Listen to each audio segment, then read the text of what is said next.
So this morning I want to quickly touch on two things. Jesus came to die so that salvation would be available to everyone.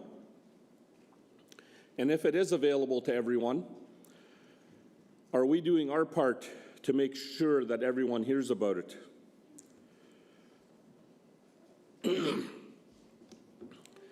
Zacchaeus was a very rich man.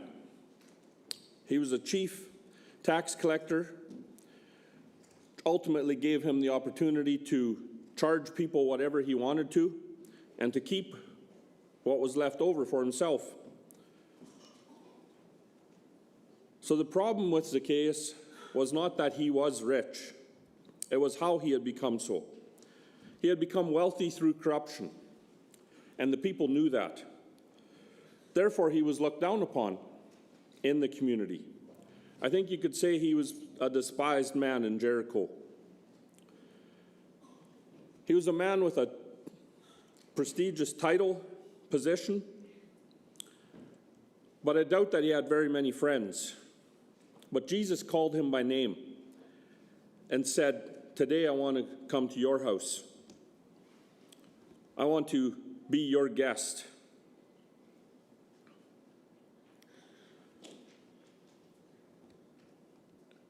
And it upset the people around him. In Luke chapter 5, verse 29 to 31, it says this: "Then Levi gave him a great feast in his own house, and there were a great number of tax collectors and others who sat down with them.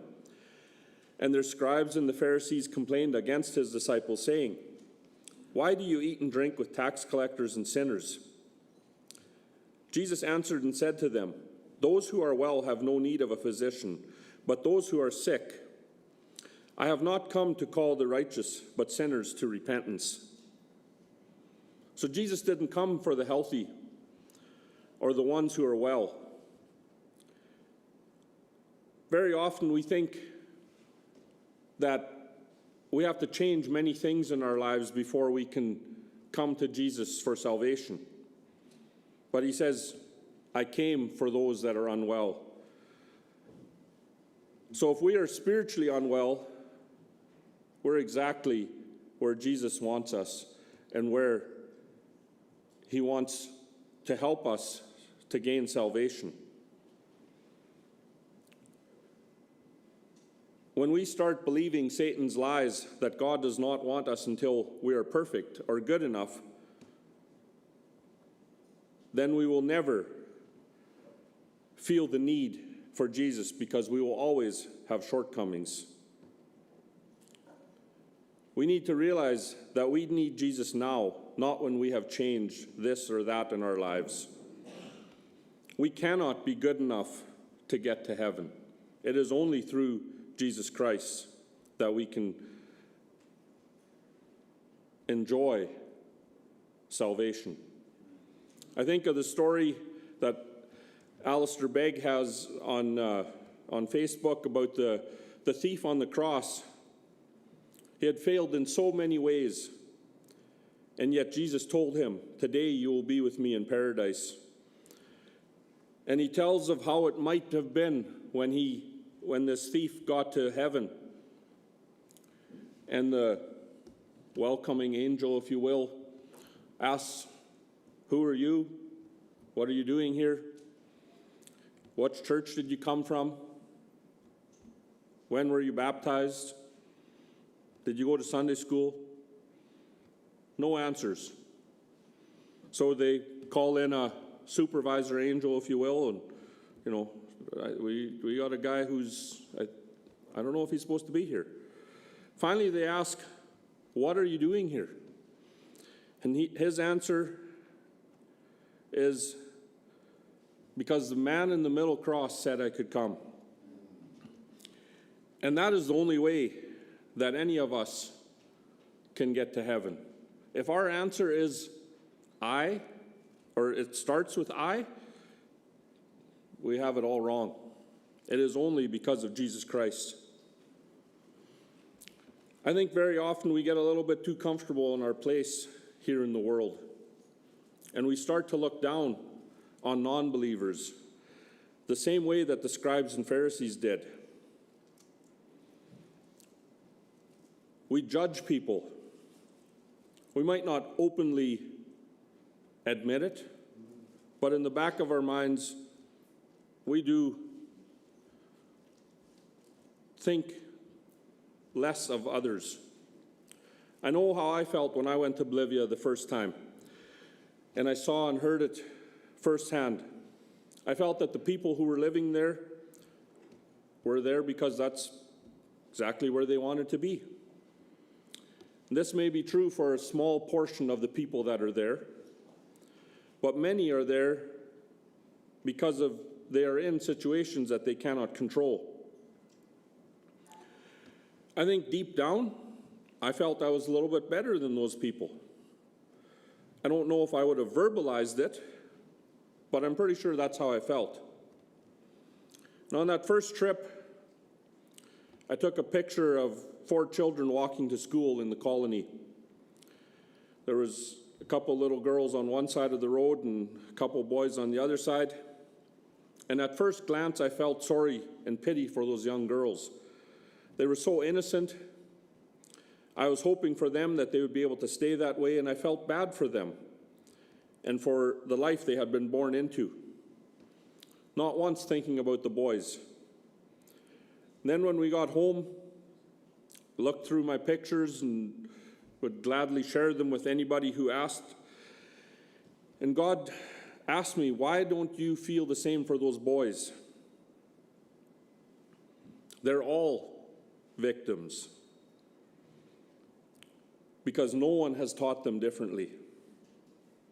See, Jesus did not just come for us here in Canada. He did not come for those who can read and write, who can understand big English words. He came for the entire world. And in that world, he included all the Mennonites in Bolivia.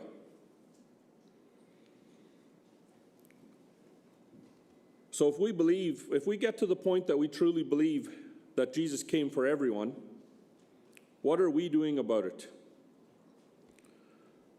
Luke 12:48 says this, "But he who did not know yet committed things deserving of stripes shall be beaten with few. For everyone to whom much is given, from him much will be required, and to whom much has been committed, of him they will ask the more." We have a certain responsibility that falls on us. We know the good news. We have access to all the biblical head knowledge we want. We have so many resources that we can tap into, but what are we doing about it? Or what are we doing with it?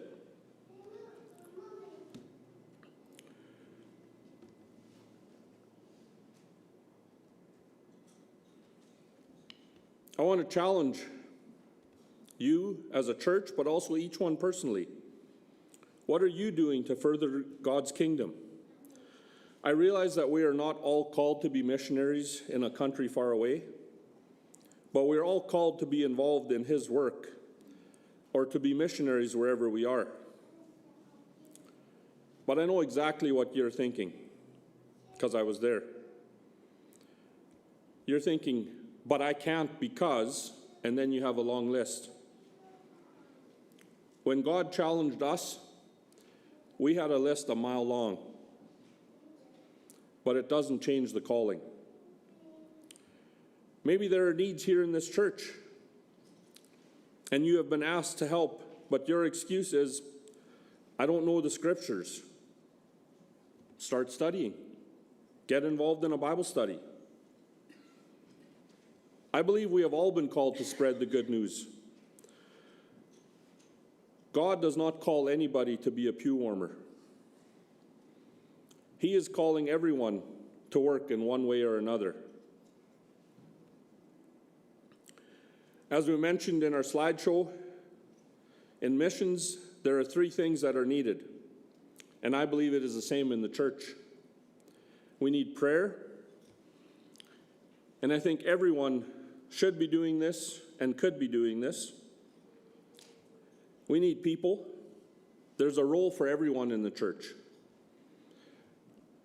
I was surprised when there's talk of Sunday school and there wasn't anybody asking for more teachers, because usually we're asking for teachers right up till it starts. So maybe you guys have that figured out. But there's always a place to help in the church. And we need finances. We should all be giving to our home church. But we need to ask ourselves, what should have priority in our lives? And we need to be willing to prepare ourselves for the next role that God has for us. To be able to step into that hole as someone else feels called to a new role. As we all grow and develop, with the goal of growing missionaries to send out into the world.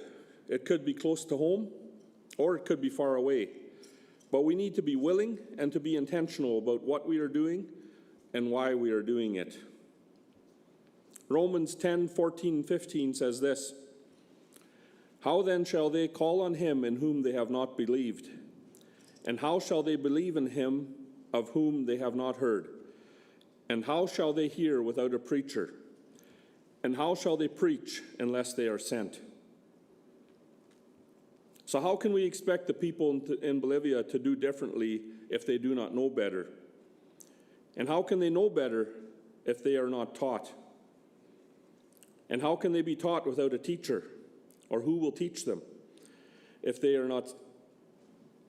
How can they be taught without a teacher? And who will teach them if they are not sent out there? And this question can be repeated hundreds of times with different places in the world. But we are called to share the good news. And I would challenge everyone here to do that. The mission field is all around us. And I also want to challenge you guys, show your missionary support. I know you've sent Benjamin and Bertha, and we appreciate them and love them. Send them a text message every now and then. It is awesome to hear from our people back home. We know you guys are thinking about us, but just let us know. It's amazing what that does to lift up our spirits out there. If you send them a text or give them a call, I can guarantee you it is appreciated. Thanks.